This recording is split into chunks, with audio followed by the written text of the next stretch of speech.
right, good afternoon. As soon as you're done with me, we will be joined, you will be joined rather, by Ambassador Asim Iftikhar Ahmad, the permanent representative of Pakistan to the United Nations, who is here to brief you on the program of work of the Security Council for the month of July, given that Pakistan is holding the presidency this month.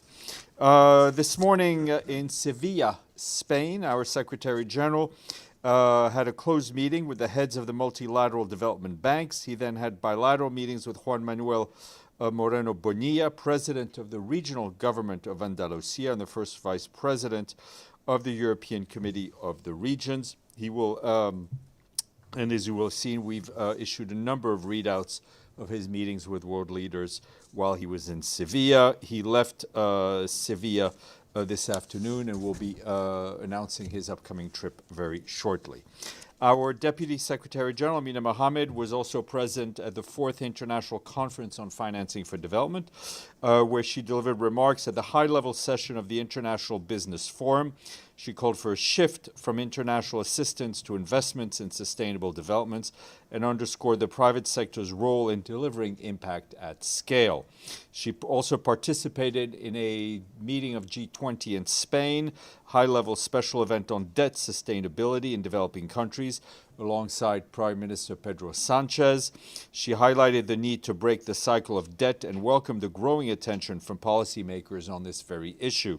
This evening, she will travel to Vienna to address the 68th session of the Committee on the Peaceful Uses of Outer Space, which is being organized by the UN Office for Outer Space Affairs. During her time there, she will meet with member states, senior government officials, and representatives of the UN system. She will then return to Sevilla on Thursday for the closing segment of the Financing for Development conference. Turning to the situation in the Gaza Strip, where Israeli military operations have intensified in northern Gaza since the issuance of a displacement order issued on Sunday. In time since that directive was announced, our partners on the ground say at least 1,500 families have been displaced from North Gaza as well as eastern part of Gaza Governorate. They have moved towards central and western parts of Gaza Governorate. Over the last 48 hours, 5 school buildings sheltering displaced families in North Gaza were reportedly hit, with deaths and injuries reported. Initial assessments by partners indicate that many families who fled from the schools that were hit will have returned to North Gaza, largely due to the lack of alternatives and limited shelter space elsewhere. Healthcare also continues to come under attack. The World Health Organization says that in central Gaza yesterday, a tent sheltering people in courtyard of Al-Aqsa Hospital in Deir al-Balah was reportedly hit, injuring a number of people. The agency added that the hospital's internal medicine department also sustained some damage, and its oxygen supply line was affected. Since the 23rd, since it's October of 2023, WHO has documented 734 attacks against healthcare facilities in Gaza. The agency reiterates its call for the protection of civilians and healthcare facilities. OCHA also reiterates that under international humanitarian law, civilians and civilian infrastructure must be protected, not targeted. Regarding aid operations on the ground, OCHA says that movement restrictions remain a major challenge, preventing partners from predictably and sustainably providing critical assistance and services. Yesterday, 8 out of 15 attempts to coordinate humanitarian movements inside Gaza were facilitated by Israeli authorities, including those missions to remove debris. 3 other missions were outright denied, while 2 missions were impeded and 2 others had to be canceled due to security or logistical challenges. As humanitarian assistance and basic services dwindle, people in Gaza have been increasingly deprived of means for their survival. This is a red flag that demands urgent action to secure the opening of all crossings and facilitation of all humanitarian operations, including meaningful flows of necessary life-saving supplies. OCHA warns that fuel supplies are fast running out, with devastating consequences for civilians, as you can imagine. Today, the Ministry of Health in Gaza reported that Al-Shifa Hospital Complex has suspended its kidney dialysis services due to fuel shortages, and that intensive care services will be limited to only a few hours per day. Ensuring sustained access to fuel is essential to avoiding a collapse of the logistical backbone underpinning the humanitarian response. No fuel has entered Gaza since the ceasefire, which ended, which was about 17 weeks ago. And the stocks available are depleted. Our humanitarian colleagues warn that more life-saving and life-sustaining facilities could shut down very soon. The World Food Program, for its part, warns that the window to push back starvation in Gaza is closing fast. The agency adds that its teams are adapting in real time, setting up new distribution points, navigating extreme constraints, and using every safe route to reach people where they are. However, to sustain these efforts, the agency reiterates its call for multiple points of access and safe routes to reach people, support from the international community, and a sustained ceasefire. On the humanitarian, just moving to Syria, and on the humanitarian front there, we and our partners are continuing to deliver aid across Syria. Our humanitarian resident coordinator for Syria, Adam Abdelmullah, today completed a 3-day UN interagency mission to the northwest of the country, to the governorates of Aleppo and Idlib, to assess humanitarian needs there. The team met with interim local authorities, displaced communities, and people who have returned to their communities. The team also visited a healthcare center in Marat Numan in Idlib Governorate, which has been rehabilitated by our colleagues at the World Health Organization and their partners. It now provides 100,000 people with healthcare, vaccination, emergency care, and maternity care. Our humanitarian colleagues also tell us that cross-border aid delivery from Turkey has significantly increased this year, with more than 1,400 truck crossings into Syria as of yesterday. This is 5 times the number of trucks getting in than compared to the same period last year. Since January of this year, more than 1.6 million men, women, and children have received food, received health care, shelter, and other support. Meanwhile, OCHA says that explosive ordnance contamination continues to have deadly impact across Syria. Since the start of 2025, more than 390 civilians have been killed across the country, including over 100 children. More than 500 civilians have also been injured. And on the political front, we've been asked about our reaction to the decision by the United States regarding the rescinding of a large portion of economic sanctions on Syria. I can tell you that we very much welcome this measure taken by the United States. Our special envoy for Syria, Geir Pedersen, says this is a significant step towards offering the country a path to recovery, to stability, and a better future. He underscores that it is critical to give Syrian people a genuine opportunity to rebuild their own country. As we've been reiterating, and we will continue to reiterate, the importance of ensuring that all sanctions relief are fully utilized and that financial support and resources are provided alongside the easing of sanctions. Alongside sanctions relief, a transparent and inclusive political transition, together with security and protection for all Syrians, remains the cornerstone of any lasting stability in the country. Moving to Sudan, the Secretary General's personal envoy for Sudan, Ramtam Lamamra, is intensifying his good officer's efforts to support the de-escalation of conflict and advance a political solution. Mr. Lamamra continues to underscore the criticality of scaled-up and more unified diplomatic efforts by the international community to end the war. Mr. Lamamra's team is currently finalizing consultations on the next consultative group meeting to be co-organized with the African Union in Addis Ababa. The Special Envoy is also continuing his efforts to launch a preparatory consultation process on the protection of civilians with the parties, intended to lead to proximity talks as soon as it is feasibly possible. And on the humanitarian end, I want to focus a bit more on the situation around El Fasher. I can tell you that Tom Fletcher, our Undersecretary General for Humanitarian Affairs, has spoken to senior officials of the Sudanese armed forces and the rapid support forces this week to press for a humanitarian pause, as the Secretary General said to you earlier this last week, so that life-saving aid can reach thousands of people in the besieged city of El Fasher. Since April of last year, we and our partners have had limited access to reach civilians in urgent need. Our humanitarian colleagues underscore that we will continue our engagement with the aim of facilitating the swift and safe delivery of aid to all those who need it. Meanwhile, across Sudan, we continue to be deeply concerned about the humanitarian impact of the ongoing fighting, which is escalating displacement and driving needs even higher, including in the Kordofan region. The International Organization for Migration says that in North and West Kordofan states, more than 30,000 people have been forced to flee their villages due to the fighting. People also continue to flee hostilities in North Darfur, with fighting in El Fasher displacing more than 400,000 human beings since April of last year. And they've moved mostly to the town of Tawila. Last month, nearly 8,000 of those displaced from North Darfur arrived in Ad-Dababa locality in northern state. That's what local authorities are telling us.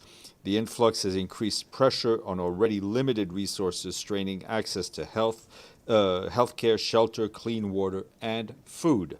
Once again, we call on the parties in Sudan to protect civilians, to protect civilian infrastructure, and facilitate safe and sustainable access to vulnerable people in need across the country, in line with their obligations under international humanitarian law and just international law.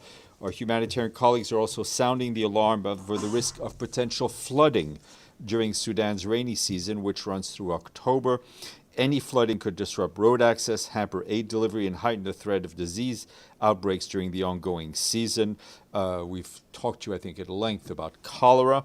Last year, 500,000 human beings were impacted by floods in parts of Sudan.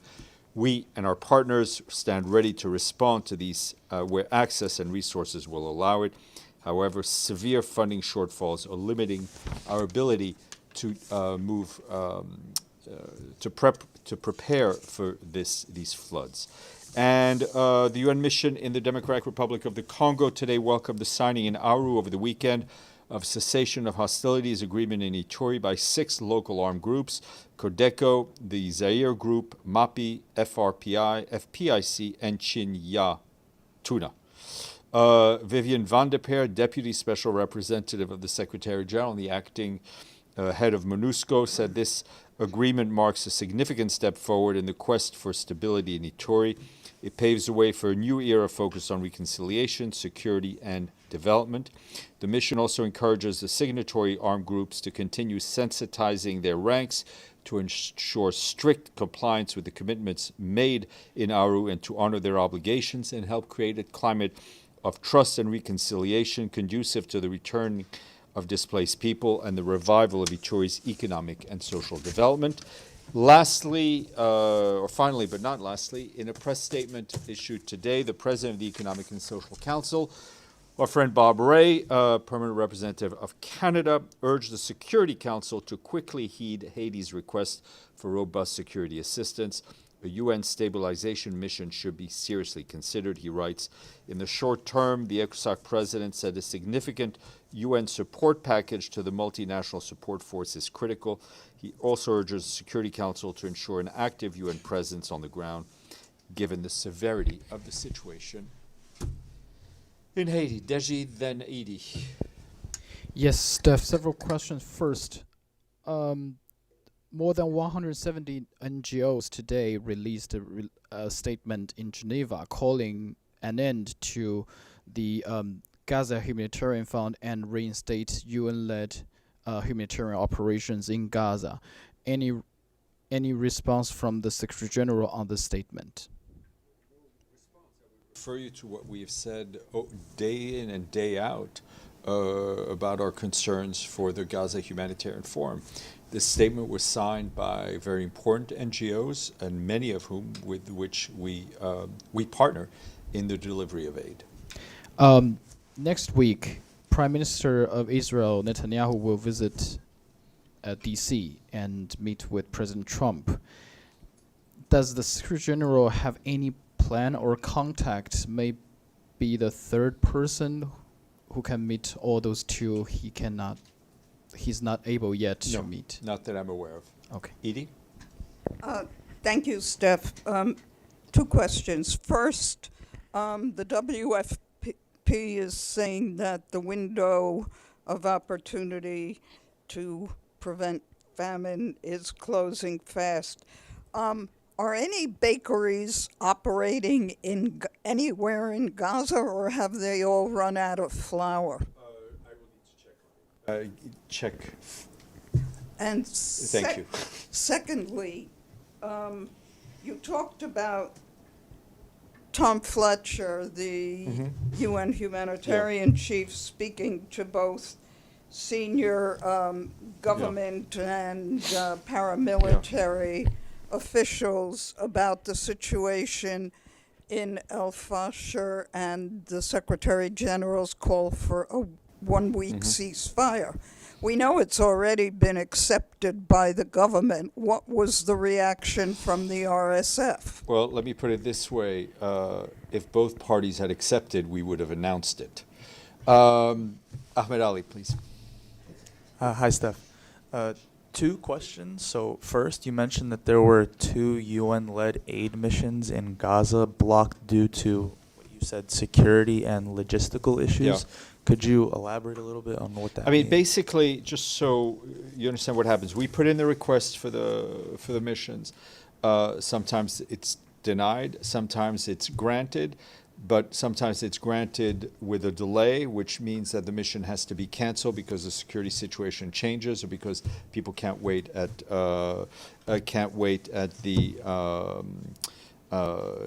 checkpoints too long. So it's a very we are operating in a very fluid and difficult situation. So I mean that's all I can tell you at this point. Understood. And then, sorry, just one more question. There is a video surfacing on social media of Kenya's Interior Minister Murkomen urging police to shoot protesters.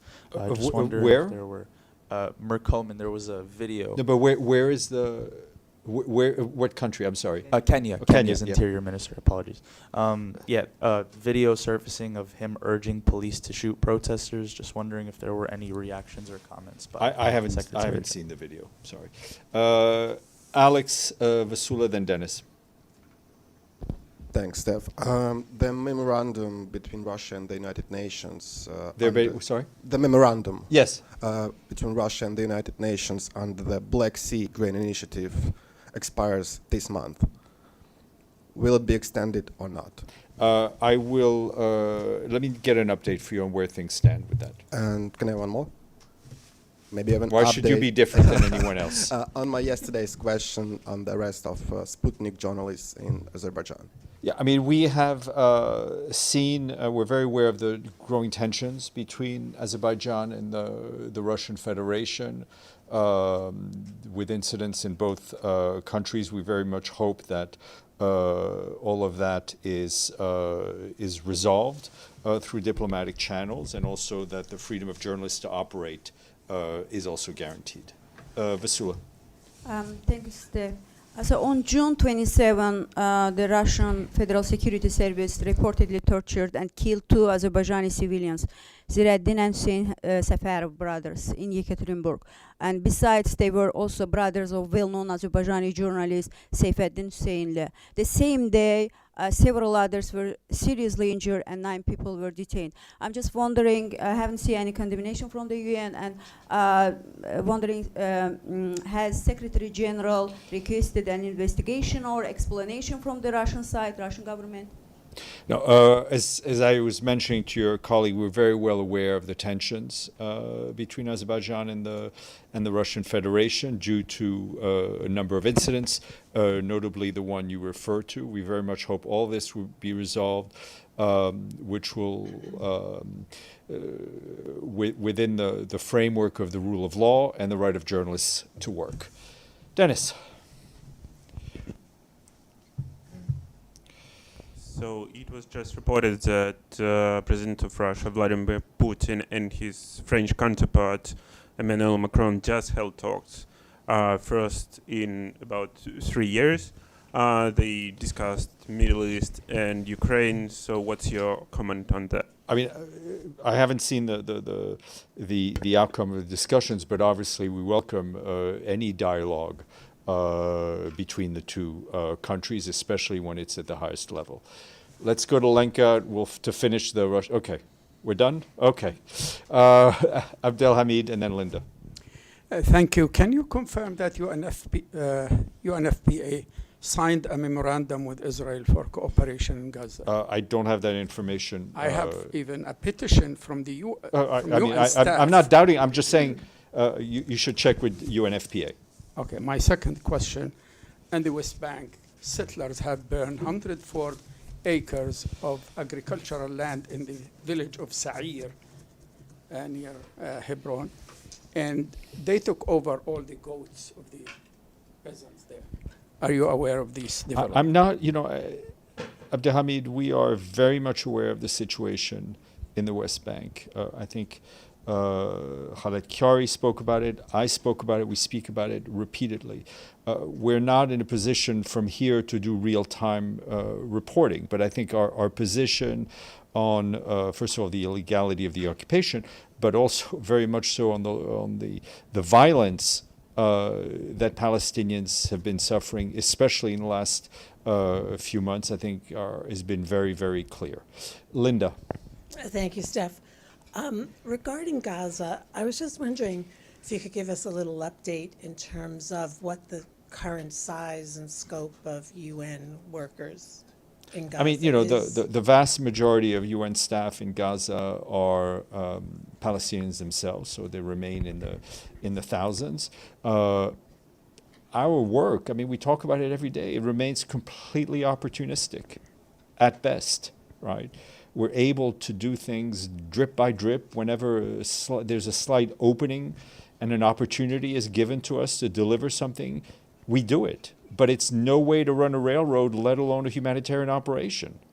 But aside from food delivery, humanitarian, what else is? Well, I mean, fuel's not getting in, shelter's not getting in, construction material. I mean, it is the bare minimum, and that is also probably an overstatement to say that it's the bare minimum that's getting in.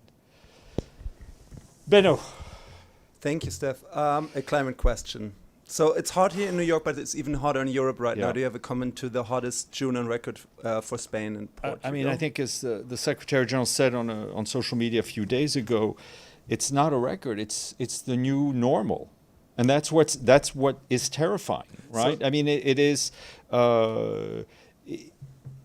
what we now have to live with, and it's the heating planet is more than plain to see for anyone who is willing to open their eyes, and the impact it has on human beings who die from heat exhaustion, on people not being able to work outside because of heating, the economic impact it has all over the world, and it should, if member states and if the private sector and the carbon peddling companies still need some encouragement to do the right thing, maybe just looking at the thermometer should do that. So when this is the new normal, when is the SG finally dropping the 1.5 degree goal? He is keeping hope alive. Till when? All right. On that hopeful note, I will leave you in the hands of the permanent representative of Pakistan, who should be here